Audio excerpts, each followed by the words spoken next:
आप सभी को जय श्री कृष्णा, राधे राधे। तो आज का जो वीडियो है वो बहुत यूज़फुल है और अधिकतर लोग ऐसी गलतियां, ऐसी त्रुटि कर देते हैं अनजानबूझ, लेकिन ये गलती नहीं करना चाहिए।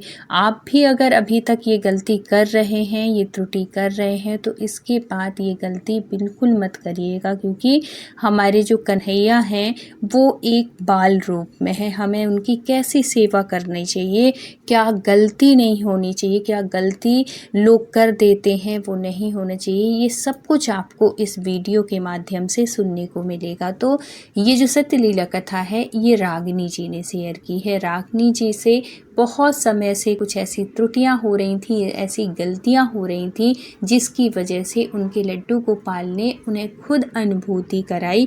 क्योंकि जब हम भगवान को अपने घर में रखते हैं ना, लड्डू गोपाल को रखते हैं, तो वो एक उनके साथ एक रिश्ता सा बन जाता है जब हम उनकी रोज़ पूजा करने लगते हैं। ऐसे ही हुआ था रागिनी जी के साथ। रागिनी जी की एक बेटी है और लड्डू गोपाल को वो बाल रूप में एक बेटे की जैसे ही उनको मानती हैं, लेकिन देने से बस बेटा नहीं बन जाता है, बेटे जैसे हमें उनको रखना भी पड़ता है। लेकिन इनसे ये त्रुटि हो रही थी, इनसे ये गलती हो रही थी। रागिनी जी जो हैं उनके हस्बैंड बाहर जॉब करते हैं और घर पर रागिनी जी और उनकी बेटी रहती हैं, जो बेटी जो कि बहुत छोटी है, अभी बहुत बड़ी नहीं है।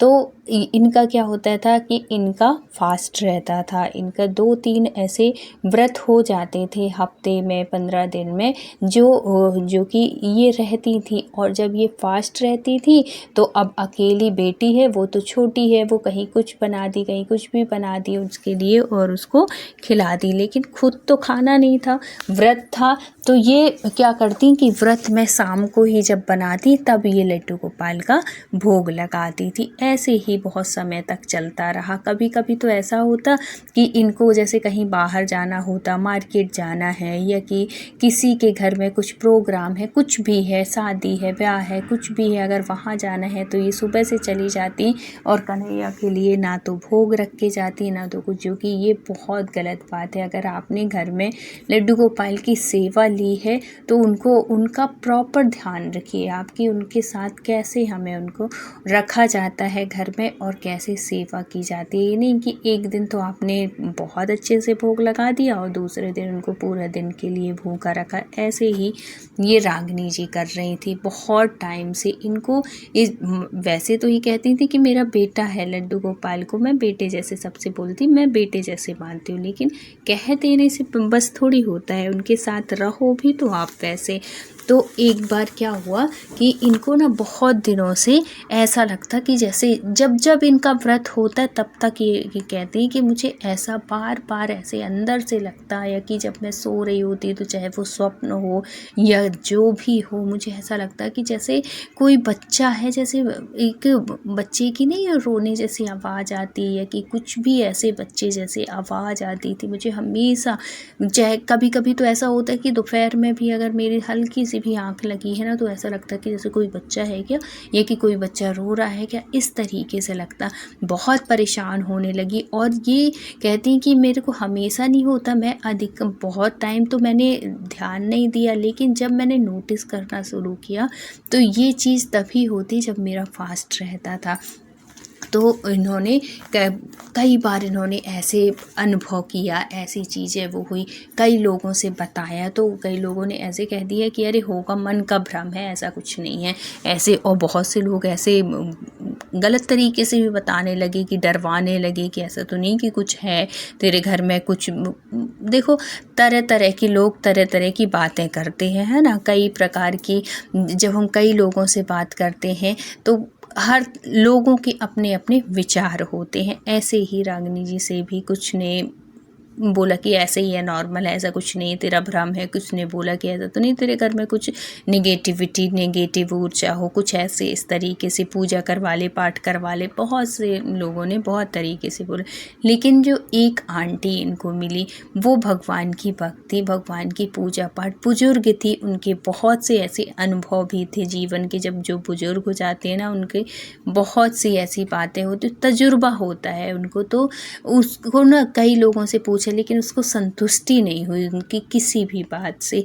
लेकिन जब वो एक आंटी से पूछती हैं, और ये सब चीज़ कौन करता है, हमारे कन्हैया ही करते हैं, हम तक वो जानकारी ज़रूर पहुंचाते हैं। जब वो आंटी मिली, आंटी लट्टू गोपाल की भी अपने घर में सेवा करती थी, उनके घर में युगल किशोर की सेवा होती थी, और आंटी का नियम था, इतनी बुजुर्ग हो गई थी लेकिन रोज़ वो भगवान के मंदिर जाती थी, नियम प्रतिदिन वो रोज़ भगवान के मंदिर जाती, वहाँ दीपक जलाती और फिर अपने घर, क्योंकि बहुत दूर मंदिर भी नहीं था, कॉलोनी के अंदर मंदिर था, लेकिन मंदिर अंदर होने के बाद भी बहुत से लोग नहीं जा पाते, नियम का पालन नहीं कर पाते। लेकिन जब हम अपने मन में दृढ़ निश्चय कर लेते हैं, किसी भी चीज़ को कुछ नियम बना लेते हैं, तो उसके लिए हमारे भगवान भी हमारा साथ देते हैं और वो नियम पालन हो, मतलब हम उस नियम को पालन कर सकते हैं, कंटिन्यू करते हैं वो नियम। तो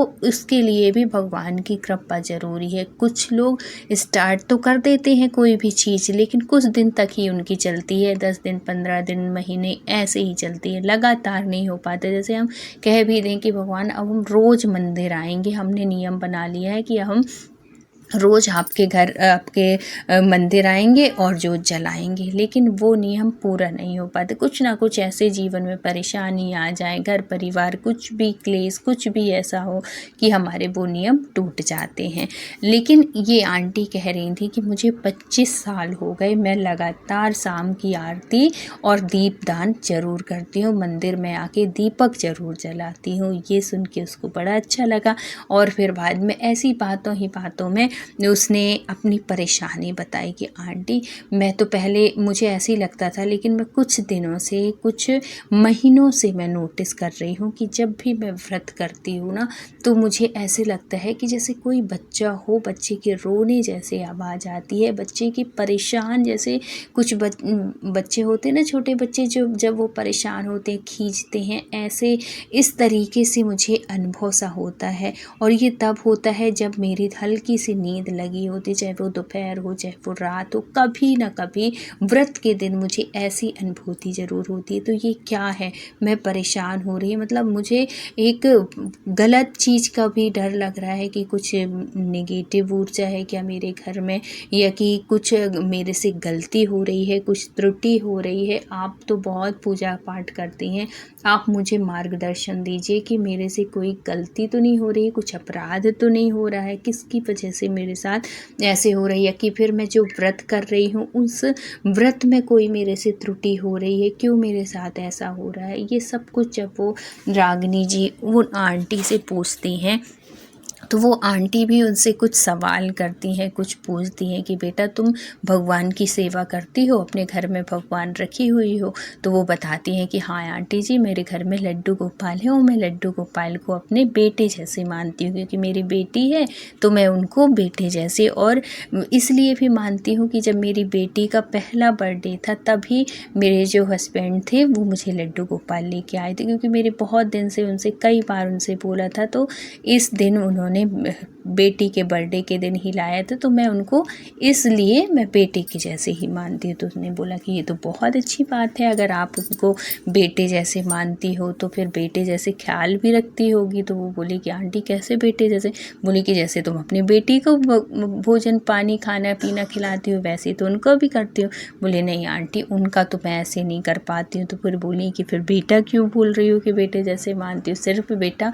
फिर वो बहुत अच्छे से समझाते, जो बड़े बुजुर्ग होते हैं ना, और जो जिनके अंदर बिल्कुल ये कह दो कि जितने गुणवान जो लोग होते हैं वो उतने ही नम्र होते हैं, और जिसमें थोड़ी ज्ञान होता है ना, उनमें सिर्फ वो चीज़ होती है कि हमसे बड़ा ज्ञान ही नहीं है। जो आप देखिएगा जीवन में अपने कि जितने बड़े लोगों से आप मिले, बड़े होने का मतलब ये नहीं कि सिर्फ उम्र से बड़े, तजुर्बा से भी जो बड़े होते हैं, जिनके विचार अच्छे होते हैं, जो वास्तव में जो ज्ञानी हैं, जो वास्तव में जिनके पास अनुभव है, वो बहुत नम्र मिलेंगे। उनके अंदर कोई कपट नहीं मिलेगा, कोई किसी तरीके का पाखंड नहीं मिलेगा, और आपको हर सवाल का आपको जवाब मिलेगा उनसे। ऐसे हमारे जीवन में कई ऐसे लोग मिलते हैं जिससे कि हमें बहुत लाभ होता है हमारे जीवन, क्योंकि हम मनुष्य योनि में हैं। कुछ ना कुछ हमारे जीवन में,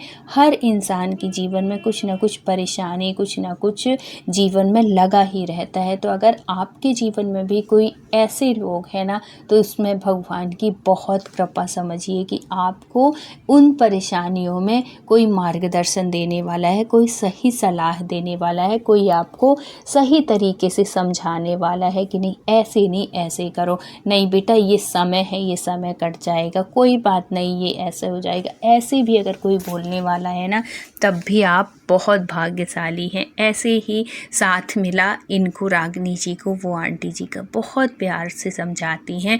और देखो, बोलने में अंतर होता है, समझाने में अंतर। एक होता है कि बोलेंगे वही चीज़, लेकिन बोलने का तरीका गलत होगा ना, तो हमें वो बात समझ में नहीं आती। और एक इंसान होता है जो कि बहुत नम्रता के साथ, बहुत प्रेम से, बहुत मधुरता के साथ वही बात बोलते हैं ना, तो अगर बात कठिन भी है, बात ना करने वाली भी हो, लेकिन हमारे अंदर वो विश्वास आ जाते हैं कि नहीं यार, हम ये काम ज़रूर करेंगे क्योंकि वो आंटी ने बोला है, या कि जो भी बोले हैं, जो भी आपके उसमें हो।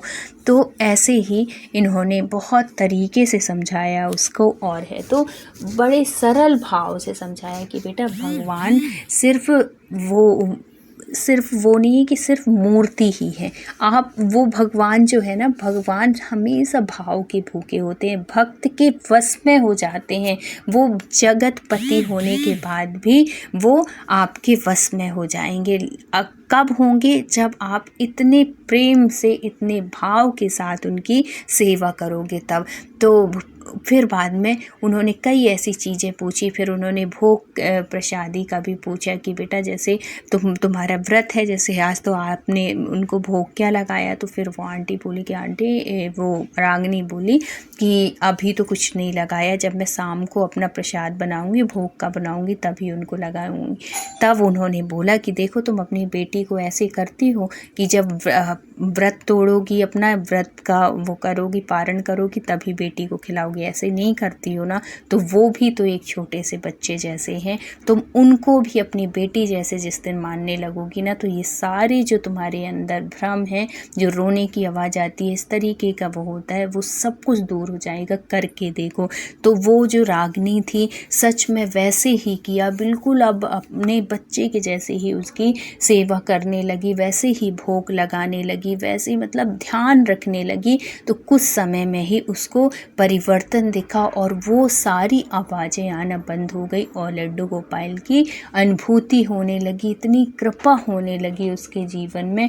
और फिर बाद में उसका समझो कि उसका जीवन ही बदल गया। फिर वो आंटी से मिलती है और बहुत धन्यवाद देती है आंटी को कि आंटी आपका बहुत बहुत धन्यवाद, जो कि आपने इतने अच्छे तरीके से मुझे समझाया और मैं सच में अब लड्डू गोपाल की सही तरीके से सेवा करने लगी। क्योंकि अभी तक तो सिर्फ मैं मूर्ति के जैसे ही उनको रखी हुई थी, अभी उनकी कोई सेवा नहीं कर रही थी, सिर्फ मेरे घर में वो मूर्ति जैसे थी। लेकिन अब मैं उनके साथ भाव के साथ जुड़ गई हूँ और वो अब सच में अब मेरे ऊपर भी उनकी कृपा बरसने लगी है। मुझे अब अनुभूति होने लगी है, मुझे अनुभव होते हैं उनके। तो कब होते हैं? जब हम उनके साथ प्रेम से रहते हैं, एक भाव के साथ जुड़ते हैं। तो अगर आपने भी जीवन में ऐसी कुछ त्रुटि की है तो अब दोबारा मत करिएगा, जिससे कि आपके भी लड्डू गोपाल आपको अनुभूति कराएं, आपके ऊपर कृपा करें। तो अगर वीडियो अच्छा लगा हो तो प्लीज़ लाइक, शेयर और सब्सक्राइब करिएगा। फिर मिलते हैं किसी सत्य घटना के साथ। जब तक अपना ख्याल रखिए, अपनों का ख्याल रखिए। Thank you so much full watch करने के लिए। राधे राधे।